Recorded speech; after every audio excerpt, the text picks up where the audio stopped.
been looking at traditional teachings, and we will be looking at traditional teachings, myths and symbols from the Buddhist tradition, and what they mean for our practice here in Sheffield, so what they mean for us. So we're going to take these traditional teachings, look at them and try and bring them to Sheffield, to our lives, to our experience, and explore together what they mean. So the Dharma is coming home. The Dharma is coming home to Sheffield. Football isn't coming home anymore, but the Dharma still is. So the story so far, I'm picking off from the last two talks. So for the last two talks, we've been looking at the Buddha's life story. 2 weeks ago, Mokshatara talked about, on the eve of the Buddha's enlightenment, what happened. So Siddhartha, who was going to become the Buddha, he was on the eve of becoming the Buddha, he faced the attack of Mara. So he faced the attack of greed, hatred and delusion. He faced Mara's armies. And then last week we heard from Vedanya about what the Buddha did after his enlightenment. So what he did for the weeks after that. And we heard about gratitude. We heard about the Buddha's response to the Bodhi tree of gratitude. We heard about reverence. And we heard about the Buddha wanting to serve, wanting to teach. Okay. So I'm picking up from that story now. So picking up from when the Buddha made a decision that he was going to teach. He was going to try and communicate something of his enlightenment experience to other people. So this story is in the Pali Canon. It's in the Aryadasa Sutta, and it's also in a book called Gautama by Vishwapani. So he made his decision to teach. So the first thing that came into his mind after he'd made a decision to teach is, who shall I teach? Who shall I teach about my enlightenment experience? Who will understand it? Who will understand it quickly? So he thought of all his previous teachers that he'd had, that had helped him cultivate the path. And each, one by one, he thought about his teachers, but unfortunately they were all dead, so he couldn't teach any of his past teachers. And then he thought about a group of 5 ascetics who he used to practice these austere practices with, and he remembered that they were really helpful to him. So the Buddha decided he was going to teach this group of 5, so he was going to find them, walk to them from where he was, and teach this group of 5. So he walked from Uruvela to Isipatana, which is about 210 kilometres as the crow flies. So he walked following a winding track, setting off probably early in the day so it wasn't too hot, shading in the shade of a tree when the sun's at its highest. He crossed the river Ganges on a ferry that was free for wandering travellers like himself.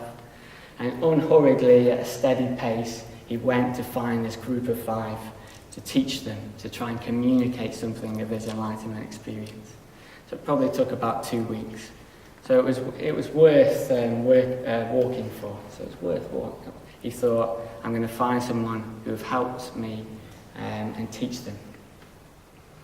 And along the way, he met someone called Upaka. And this was another wanderer, and this wanderer asked him the usual questions. So first of all, he noticed that there was something about the Buddha, something very special about the Buddha, if you like. He said, "Friend, your faculties are clear. The colour of your skin is pure and bright. Under whom have you gone forth? Who's your teacher? What do they teach?" And the Buddha replied, "I have no teacher.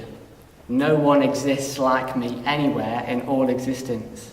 I have no peers. I am the supreme teacher. I alone am enlightened, and I'm travelling now to communicate the Dharma, to turn the wheel of the Dharma in a world that has grown blind." That was his response. Upaka replied, "Well, by your claims, friend, you must be an absolute victor." And the Buddha said, "Yes, I am an absolute victor." and Upaka replied, "May it be so, friend," and then shook his head and walked away. So interesting that so the Buddha's walking to find this group of 5 of who he'll think will be receptive to his teachings. And on the way he meets various different people. One of these people, Upaka, and he just passes him by. So there's a receptivity that's needed to the Buddha's teachings. So it was worth walking to find someone who was going to be receptive, who was going to listen. And it might also suggest that the Buddha hadn't quite worked out what he was going to say yet. So he was working out how he was going to communicate. So we're told that he talked about the enlightenment experience being beyond words, subtle and profound. So you can imagine it would have taken some working out to how I'm going to communicate that to an unenlightened being. So the Buddha reaches Sarnath. He arrives at Isipatana, the deer park where the 5 ascetics are. And I've got the names of the ascetics here, so I'm not very good at pronunciation, so I'm just going to say these boldly and confidently and get proven wrong later. So there was Ashvajit, Buddhaya, Mahanama, Vipasha, and Kundanya. Okay, so take my word for it. So with these group of 5, he'd previously shared a life of extreme asceticism with them. So before he was enlightened, he'd practicing these extreme ascetic practices because he thought that that was a way to truth, a way to become unbound. So this included, but not exclusive to, starvation, sleeping outside in the winter, staying in the sun, in the blazing heat of the hot season, standing continuously, squatting continuously, sleeping on a mattress of spikes, sleeping in a cremation ground with the bones of the dead for his pillow, holding his breath, and he talks about he held his breath so long that he had terrible burning sensations in his body, as if 2 strong men grabbed a weaker man and were going to roast him in a pit of hot coals. Okay, so these are the practices that he was doing before finding the middle way, a middle path. So this group of 5, they were really serious. So that was just to illustrate the fact that this group of 5, they're really serious about finding the truth, about practicing to find the truth. So when they saw him, when they saw the Buddha coming, they had a response which was to ignore him. So he'd left them. He'd left their ascetic life, their ascetic practices, and to them he'd gone the way of pleasure because he wasn't doing all those things I just talked about. So to them he'd abandoned the search for truth. They said, let's not get up for him, let's just stay sitting here. He can come and sit with us if he wants, but otherwise, let's not be too courteous. But as he came near, as the Buddha came near, they couldn't contain themselves. So they got up to greet him. And the Buddha got straight to the point. He said, listen, the deathless has been achieved. I'll give instruction, I'll teach you the truth, and if you practice as instructed, then soon you'll come to live, having experienced here and now for yourselves, through direct knowledge, the ultimate goal of the spiritual life. Okay, so again, strong statement. And they expressed their doubt, they weren't sure, but he pressed them, he said, have you ever heard me speak like this before? And they said no. And he said, well, just listen. Okay, so the Buddha started communicating. He started communicating his experience.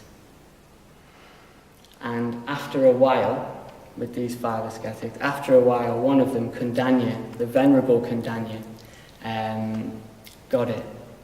So he got what was being communicated. A vision of truth arose in him. He became enlightened.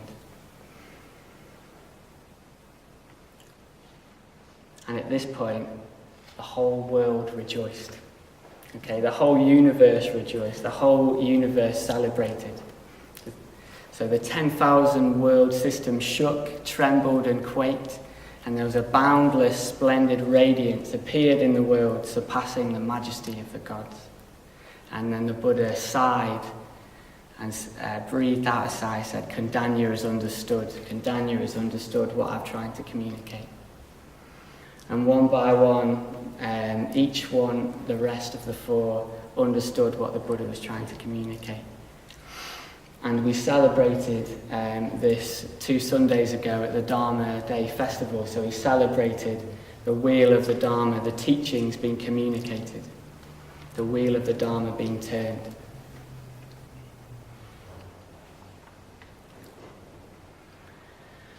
Okay, so what did he say? What did he say to those 5? What did he say to the 5 ascetics? So in this particular sutta, it just says, I was able to convince the 5 monks. Okay, so that's what it says. Interesting. So he was able to convince them. But what did he convince them about? What was the content? So when the different scriptures, when the different words, the words of the Buddha was collated together, there was inserted in this point, I was able to convince the 5 monks. Another teaching called Setting in Motion the Wheel of the Teaching. And it contains some classic formulations of the Buddha's teaching, of what the Buddha taught.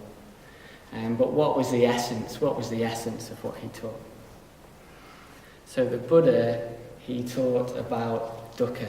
So the Buddha taught about dukkha, which is commonly translated as suffering. So the Buddha communicated about the problem of suffering. And in one way or another, from one particular point of view, that's all he did for the rest of his wandering time. He communicated about the problem of suffering, the problem of dukkha. And he even went so far as to say, it's only dukkha that I describe, and the cessation of dukkha. Okay. So it's only dukkha that I describe, and its cessation. So this talk is called the first teaching, the problem of suffering. And in order to give the talk, I've had to go into the teaching of suffering.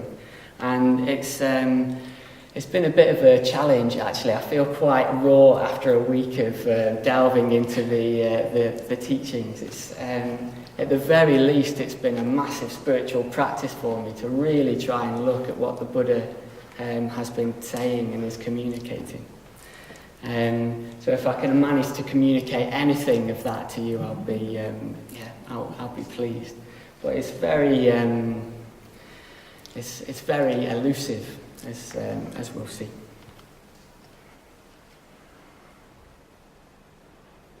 So the Buddha taught about dukkha, and he made a demand on us, and the demand was to understand dukkha, to understand suffering. So it's only suffering that I describe in its cessation.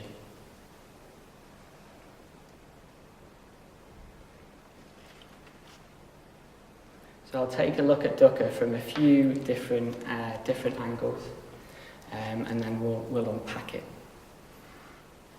Okay, so there's 3 types of dukkha, 3 types of suffering. I've done a nice little diagram for it. So first of all, there's the suffering of suffering. Okay. So this is the obvious suffering that's all around us as we live. So dukkha is the characteristic of life that is lived by the unenlightened, by being an enlightened state. It's a characteristic of life. So there's the suffering of suffering. Okay. So these are things like physical pain. So having a body means that we're bound to physical pain. So aging is dukkha, death is dukkha, physical pain is dukkha, being born is dukkha. Sorrow, lamentation, pain, distress and despair are dukkha.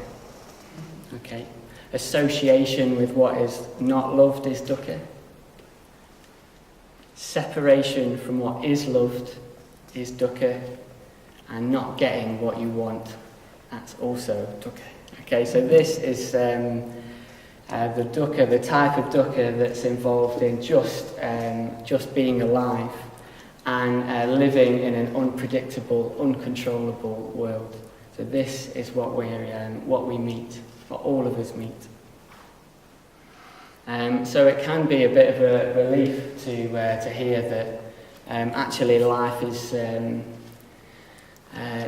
is quite painful. So it's not that if it's really painful we're doing it wrong, it's just sort of a part of life. It's kind of the water that we swim in, if you like. So that's the suffering of suffering. And then there's the suffering of change.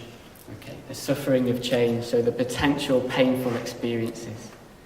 So this is the aspect of life, the aspect of our experience that we know that when we have something, we can't have it forever. Okay, so there's just that knowing that, yeah, we've got something, but it'll change, it'll move. And it's not caused by a pleasurable experience transforming into a painful one, but it's caused by us trying to hold on to a pleasant experience. So this is this aspect of dukkha. It's the suffering that comes, the dukkha that comes with the fear of loss. So all our kind of things that we have, there's a flavour of a fear of losing them. So that's material things, that's things like influence, so in the mental world as well, all with that flavour. And with this sort of sense of unease, sense of insecurity of having things and not wanting to lose what we have. Okay, so just an example that might shed a little bit of light where I feel like I've got close to this. So I used to have a nice bike, a nice bicycle, and when I had it, I was afraid of losing it. Okay, so having something that was sort of really precious, there was that underlying tension of losing it or it being stolen. And then I got not such a nice bike, and all that was gone. You know, the less I was attached to it, I thought, well, you know, if someone steals it, you know, fine. So I'd relieve myself a little bit of suffering by not trying to hold on to it so tightly. So the suffering of change, the pleasant experience, often has a flavour of anxiety to it. And also, so lots of pleasurable experiences come through the body. But because we're tied to the body will change. So our body gives us both pleasure and pain, and that's the situation we find ourselves in. So suffering due to change. And then there's existential suffering. So this is the suffering that comes on a deeper level with just existing, and it can be described as the dissatisfaction with not being all that we could be, okay? With not being enlightened, not living up to our full potential, not being truly free. So a bit like a lion in a cage, all this potential, but not enough space to roam, not enough freedom. A sense of being restricted by our habits, a sense of not being able to apply methods to improve our lives, understand and apply the Dharma, and a suffering that comes from a lack of real meaning. Okay. So these are the three around the side, the three types of suffering. And because of this, dukkha, so we're talking about dukkha, because of this dukkha, it is translated as suffering, but it's translated with by lots of other words as well. So there's lots of other words that it's translated into. So I've written a selection of those around the edge. So a little bit of a flavour. Bear with me. Suffering, pain, unsatisfactoriness, stress, sorrow, anguish, affliction, dissatisfaction, distress, frustration, misery, anxiety, unease, unhappiness, uneasiness. Okay, so all these words are what Dukkha's translated from. And Sangharakshita points out that the root meaning of the word dukkha, so dukkha, has anything to do with something that's bad, and ka has a connection with a wheel. So there's this idea that dukkha is a bit like having, well, in the traditional metaphor, an ill-fitting chariot wheel. So you want to ride on your chariot, but you've got a kind of wobbly wheel, and it makes for a wobbly ride. So hence the wheel. So you can imagine it like an ill-fitting bike wheel. So we're trying to live, we're trying to exist, but we've got this wobbly wheel. Okay, so dukkha is vast. So dukkha encompasses a vast amount of our experience. The Buddha also said what is impermanent is ultimately dukkha because it can't be ultimately relied on. So everything that we know in this world is subject to impermanence. So everything has dukkha kind of built in, has unsatisfactoriness built in. And this is from the highest viewpoint, so the viewpoint of an enlightened mind. That all of our worlds are sort of shot through with unsatisfactoriness. So perhaps it's best to leave the word dukkha untranslated, so no one word can hold it all, because it's got all these different shades. And this is not denying that pleasure doesn't exist, but from the viewpoint of the Buddha, from the viewpoint of enlightenment, it's short and fleeting, and there's something much better on offer. Okay, so from the viewpoint of enlightenment, there's just something much better. So a suffering is inevitable, but it's our response to suffering that makes all the difference. And if we respond to suffering, we can move in a particular way. We can move away from it. Okay. So remember, the Buddha said it's only dukkha that I describe. So he's described dukkha and its cessation, okay, and its ceasing. And the cessation of dukkha, stopping suffering, isn't just a kind of blank nothingness, a kind of boring inertia, but it's all the opposite of that. So the opposite word is sukha. So all immense pleasure, immense bliss, beyond what we can imagine. So this is what the Buddha taught, dukkha and its cessation.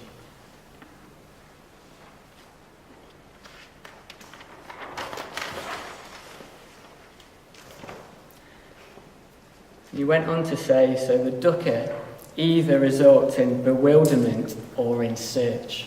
So our response to this fact of life either results in us being completely bewildered by it, or in searching for something more, searching for the end of dukkha. When I first heard this, it really took hold of me. So I've got this choice, we have this choice. Either I can sort of be bewildered by the situation I find myself in, or I can go in search of something better. So not understanding dukkha leads to bewilderment and more dukkha, and recognizing dukkha leads to searching and something incredible, a world without suffering.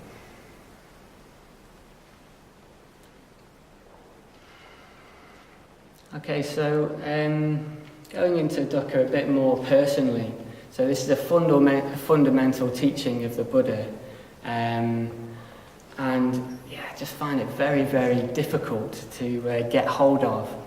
Very difficult to get hold of this teaching in the right way, or even to realise I haven't got hold of it. And it basically comes down to the fact that I think that I can get away with it. I think that, yes, this is true, but I fancy my chances I can get away with it. Everyone else, fair enough, they all get old, they die, no argument. But me, I just sneak through the cracks. this is an actual view that I hold, and it's extremely difficult to shift. I'm going to get away with it. I'm going to get away with it. And so I've been practicing Buddhism for 7 years, and I still feel like I'm going to get away with it. Okay, this is what I was coming up against when confronting these teachings. But I did have a vague sense that I was missing the point somewhat.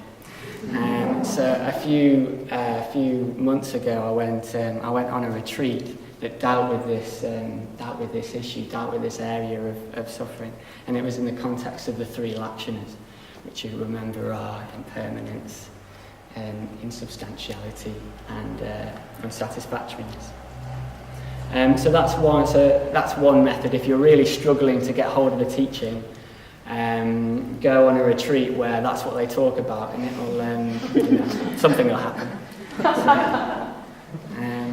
So something did happen. I started to realise how much I don't apply this in my life. How much I just haven't got it. And also a tendency in myself to just basically ignore it and just think, well, can't everything just be nice? Can't we just focus on all the good bits? Like the about faith and about metta. Can't we just talk about metta? That's better. But eventually these, our kind of limitations in understanding the Dharma, my limitations in understanding the Dharma need to be pushed a little bit, need to be tested. So I found it a huge wake-up call, the Buddha saying, all I teach about actually is suffering and its cessation. So I got the cessation bit, wasn't so interested in the suffering bit. This is more just of an invitation of yourself to open up this area, because it's extremely profound teaching, and it's just it has the added kind of disadvantage of being really simple to say. It's just so simple to trip off the tongue that life contains suffering. So simple to say, but extremely profound.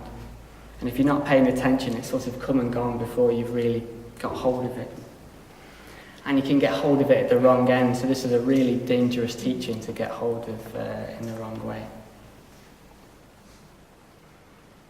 So it's important, dukkha is important basically, that's what I'm saying. Dukkha is important, and it's important for lots and lots of reasons. One of them is that it's the point where the Buddha started his quest for searching for enlightenment. It was the actual motivation for his search. So before the Buddha became the Buddha, his name was Siddhartha Gautama. And it was the result of seeing dukkha that led him to leave home and led him for a search to find an answer to it. So there's different versions of this story. One version of the story you probably all know quite well is where Siddhartha sees 3 sides: old age, sickness and death, and realises that they're going to happen to him, that's going to happen to him. Because before he's been locked up in the palace. So this is the first time he's seen these 3 things, and he makes the connection. This is a fact of life. So he sneaks out of the palace in the dead of night. So there's that version of the story. There's also another more kind of straightforward version, but I find more profound actually.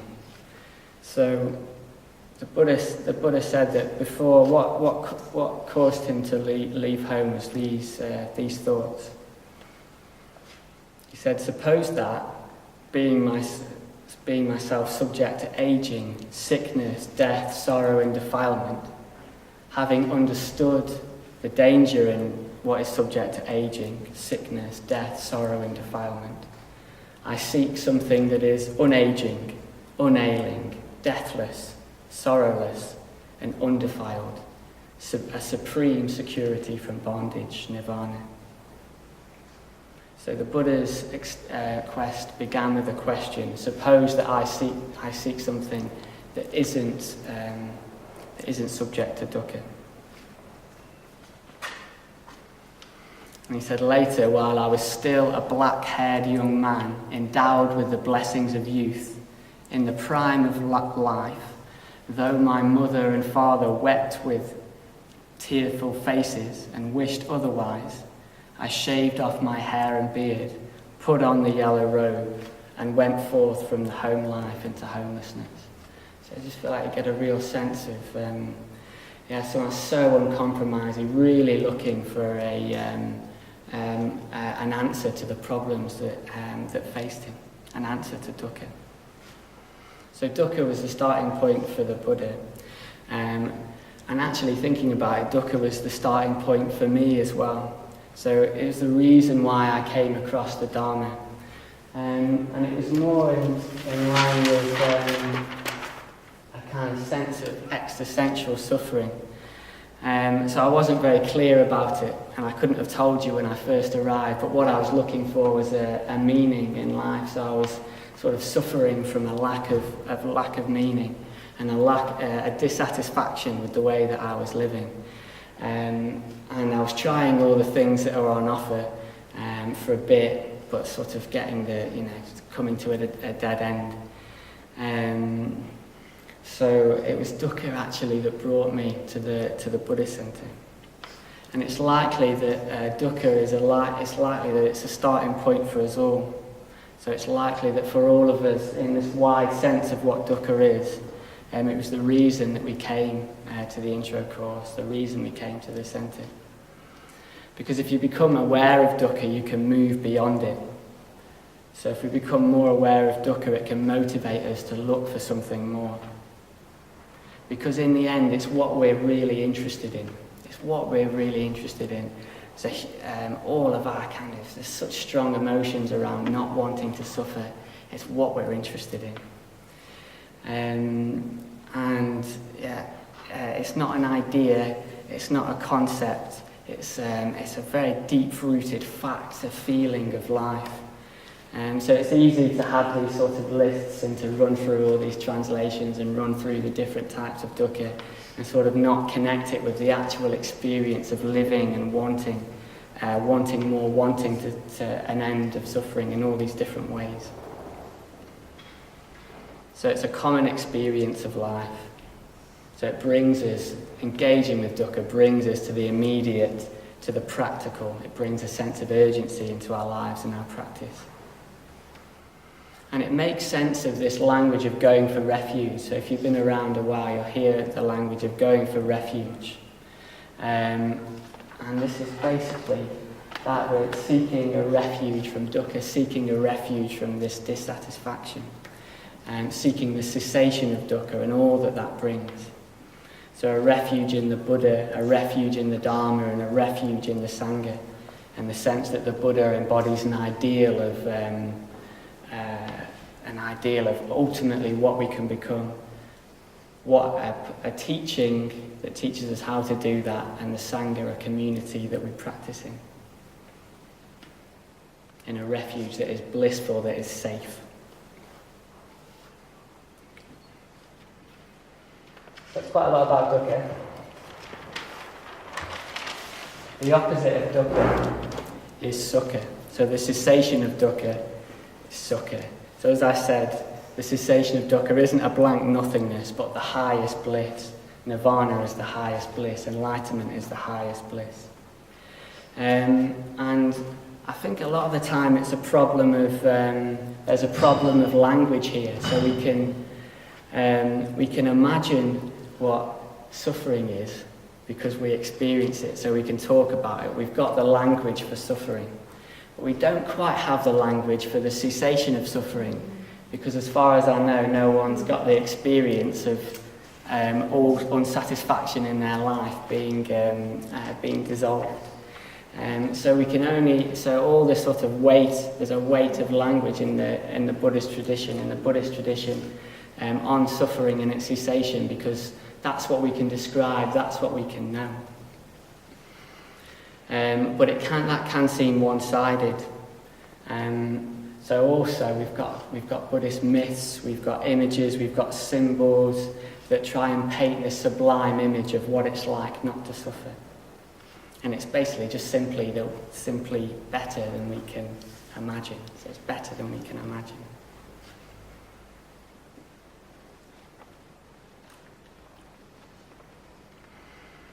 Okay, so moving forward, an awareness of dukkha. Okay, so we don't have to go looking for it. It's already there in our lives in all these different ways. And we can think of practice as collective. We can think of practice as getting more and more effective at meeting dukkha and moving away from bewilderment and towards searching.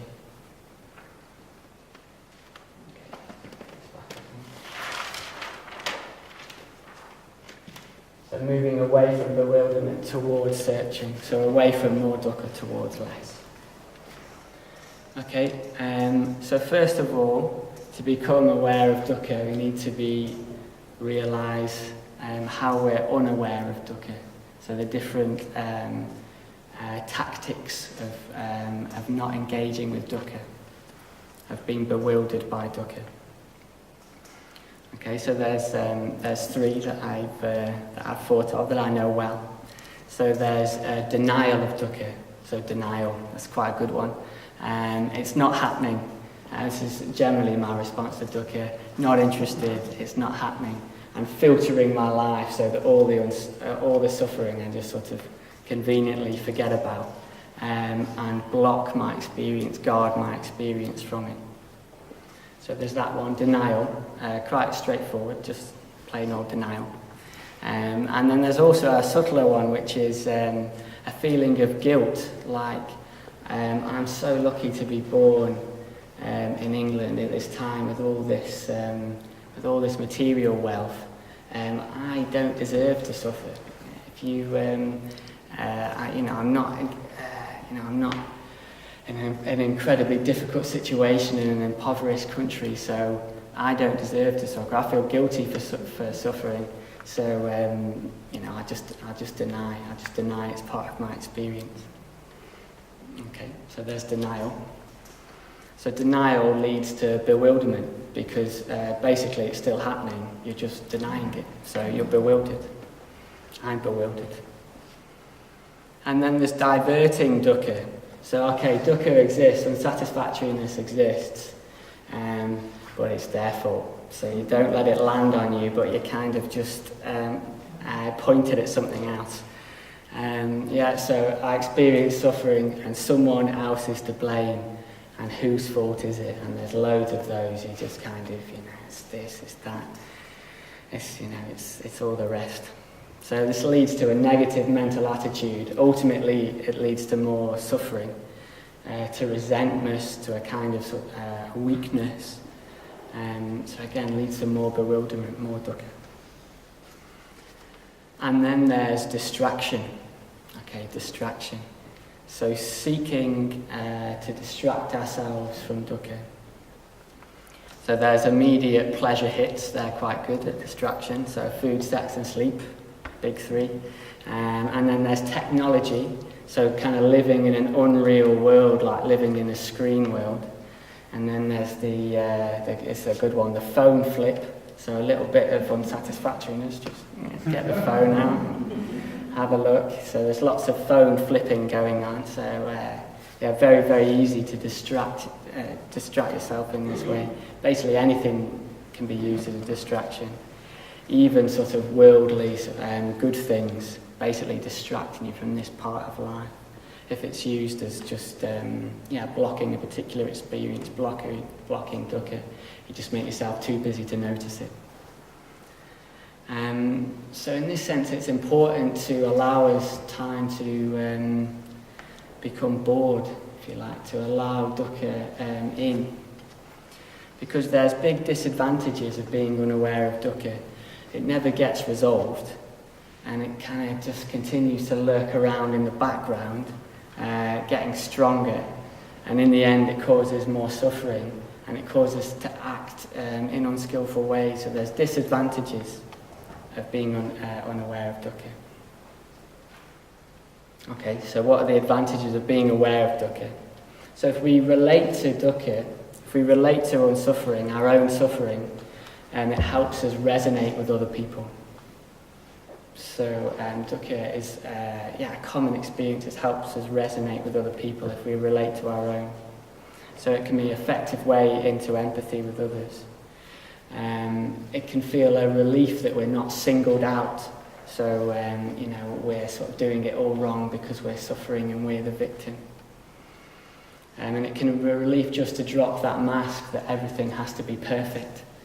That you've got to have it all sussed out and everything's got to be squeaky clean. And it can set us on the search for something more, of being a happy, healthy human being that can deal with suffering. So how do we meet it? How do we meet it? How do we meet dukkha that leads to search, that leads to its end? And the simple answer really is awareness, with awareness. So awareness is an active ingredient. So if you bring awareness to something, it changes its nature. So with awareness, you can't have awareness of something without changing it. So bringing awareness to dukkha. So bringing awareness to dukkha and bringing metta to dukkha, bringing loving kindness to dukkha. So we've got these practices. We've got the meditations, mindfulness of breathing, the metta bhavana. We've got the ethical practice. We've got generosity. We've got patience. So we've got wisdom practices. We've got all these practices that help us meet dukkha in a helpful way. But we need to be realistic. It's got to be a balanced approach. So sometimes the dukkha is just too strong to face head on. And we might need to have a bit of nuance, have a bit of nous in how we relate. So we might need a bit of bewilderment actually. We might need a bit of denial, a bit of distraction, just to take the edge off, so to allow us to engage with it effectively with awareness, with metta. So allow us to hold both the pleasant and painful experiences.